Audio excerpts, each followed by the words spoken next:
Thank you so much for having me. I really appreciate it, especially at this dire time when we need everyone to get the facts so that they can protect themselves. That's right. The facts are vital, folks, and that's why I'm so glad and elated to have Jerome Adams, the Surgeon General of the United States, on with us now. So, sir, give us the latest on the battle against COVID-19. Well, again, we're seeing cases increasing around the world and in the United States still. As you know, that it started in China. We had strong travel restrictions to China, and that saved lives and slowed the spread initially. But those cases popped over to Italy and in Europe, and we're seeing that still flaming away. And unfortunately, New York has become the new Italy, accounting for over half of the cases in the U.S. And so it's why 11 days ago, the president put out his guidelines for America to slow the spread so that we didn't overwhelm our healthcare system. What's important for people to know is they're seeing numbers differently, different numbers everywhere. In Texas, for instance, over 1,000 cases, over 10 deaths. Everyone is on a different part of their own curve, and we want them to understand where they are and that the numbers you see reflect what happened 2 weeks ago. That's why it's important that everyone stays at home right now, practices good hygiene, avoids large gatherings over 10 people, so that we can slow the spread and get to the other side of this. Now, the one bit of good news is that when you look at China, when you look at South Korea, even when you look at the state of Washington and New York, their cases are starting to level off. We know that if we do the right things, that the timeline right now is about 6 to 8 weeks from the time you start really leaning into these aggressive efforts till when you see a peak and cases start to come back down. So we know that we can get through this. We know the time it will take to get through this will depend on people cooperating and not going out to the beaches, not playing basketball with one another, not doing the things that actually promote the spread of coronavirus. True enough. And again, you read my mind, because I was going to ask you about there is evidence out there the curve is being flattened in some areas, and it seems as you're seeing that same statistic as well. Let me ask you about there's a website that is up that it gears itself toward public officials making decisions about closing down either their states, their counties, or their cities or municipalities. It's called COVID Act Now. The website seems to be informing a lot of, left-wing cities and a lot of left-wing counties to shut down. And a lot of their predictions have already been shown to be worst-case scenarios, doomsday scenarios, and completely inaccurate as the calendar continues to march on. In your opinion, sir, as the Surgeon General of the United States, should these leaders be relying on COVID Act Now to make these decisions? Well, one of the things we're trying to do as a task force is give the president the best possible and most up-to-date information, and to give communities the best possible and most up-to-date information. As you mentioned, there's best-case curves, such as South Korea, and then there's worst-case curves like Italy. And it's important for people to know a lot of the projections are based on us doing nothing. And so when you hear these worst-case scenarios, they're based on us doing nothing. We know we're not doing nothing. We know that people are participating with our 15 Days to Stop the Spread initiative.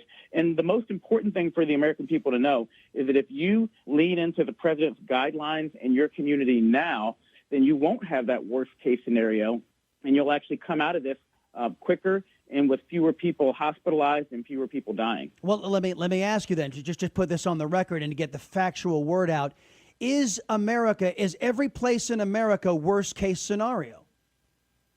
Absolutely not. Every case in America is not worst-case scenario. We know that Boise, Idaho is going to be different than New York City simply because people are naturally spread out further apart. We also know that people are going to be on different places on their curves. But to be honest, the flip side is that we also know that people travel back and forth. People from Boise, Idaho go to New York, which is why we said earlier this week that anyone who has been to New York or who resides in New York but goes somewhere else should actually self-quarantine for 14 days. The real key is thinking about the spread in your community, following the hospitalizations, which your State Department officials are doing, following the deaths. And also, as we ramp up testing, we're getting more and more information. And we've turned the corner on testing. We've now tested more people than South Korea has. That will inform local decisions so that people can make the right decisions for Dallas, Texas, or Boise, Idaho, or New York, New York. All right. Surgeon General of the United States, Jerome Adams, our guest right now, folks. There's been a lot of disinformation out there. Some dishonest yes, there have. Outlets in the media have said that hydroxychloroquine and zithromycin are not FDA approved. There have actually been on-air personalities who say they're journalists, but they've actually said that hydroxychloroquine and zithromycin are not FDA approved. To my understanding, they've been FDA approved for an awful long time. Will you correct the record, sir? So let me help people understand this. There are hundreds of different studies going on to try to figure out a therapeutic that we can use to help people once they get coronavirus so they don't get hospitalized, so they don't get sicker and die. Two of the main ones are hydroxychloroquine and remdesivir. Remdesivir has not been FDA approved, but we're allowing people to use it in a compassionate use basis. Hydroxychloroquine and azithromycin have been approved for years, for decades, for other indications. And so we feel better about them being safe, but they haven't been actually FDA approved for treatment of coronavirus because it's a new virus. So we feel a little bit better about giving doctors the ability to prescribe these medications in an emergency situation to keep people alive. But we are also collecting the data to make sure they're going to be effective and that they're actually not going to harm people who have coronavirus. So that was a little bit technical, but it's important people understand the difference. Hydroxychloroquine and azithromycin, if your doctor prescribes it, these have been prescribed for years. We feel better about the safety. We want to collect the data to make sure it actually works. Okay, and on this topic, there have been some at other alleged news networks who have said the President of the United States told Americans to go out and ingest fish tank cleaner, hydrochloroquine phosphate, as a cure or a therapeutic for coronavirus. And my understanding, the facts on the ground say the president never said go out and ingest chloroquine phosphate. Can you correct the record on that, sir, so that other media outlets can actually have it straight from an expert's mouth? I have absolutely never heard the president say anything like that. The president has said what Tony Fauci has said, what Dr. Birx has said, and what I have said. If you are in a dire situation, if you have a loved one who has coronavirus, it's worth having a discussion with your doctor about whether or not your doctor should prescribe these medications. But we aren't out there telling anyone that they should be giving them, self-administering themselves these medications, and certainly that they should be self-administering a fish tank cleaner. And so I feel terrible for the family that happened to.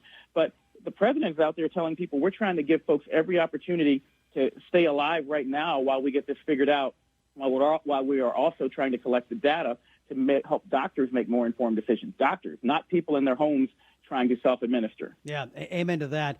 And look, you're one of the individuals the president listens to. You're one of the experts who America has been seeing in this task force we have a lot of confidence in. And there's a narrative out there being put out by the press that the president is going to open the economy on Easter, and that's the plan. And but my understanding, because I've actually watched what the president has said in his press conference, that he will do so only if the situation on the ground merits, and if people like you inform him that, hey, we're starting to see that we can actually open up certain segments of the economy. Will you again, sir, set the record straight? Is the president set on Easter Sunday specifically as a target, or is he going to be listening to his experts like you? Well, it is important at this time that people understand we will get through this and that there is hope. And the president's communicating to people that, hey, we're going to set an aggressive timeline to try to get through this, and that we need everyone to participate by following the president's guidelines in order to get to the end of the tunnel more quickly. That said, the president has always said to me and to all the doctors on the task force, give me your best data so I can make the most informed decision. And as we said earlier, everyone's timeline is going to be different. There may, in fact, be places that come Easter, look at their data and look at what they've done and say, locally, we actually feel pretty good about where we are. But there are going to be a lot of other places out there that come Easter are going to say, look, we need to keep following the president's guidelines. We need to keep social distancing. It's going to depend. You wouldn't hold Norway to the same standard that you would hold Portugal in Europe.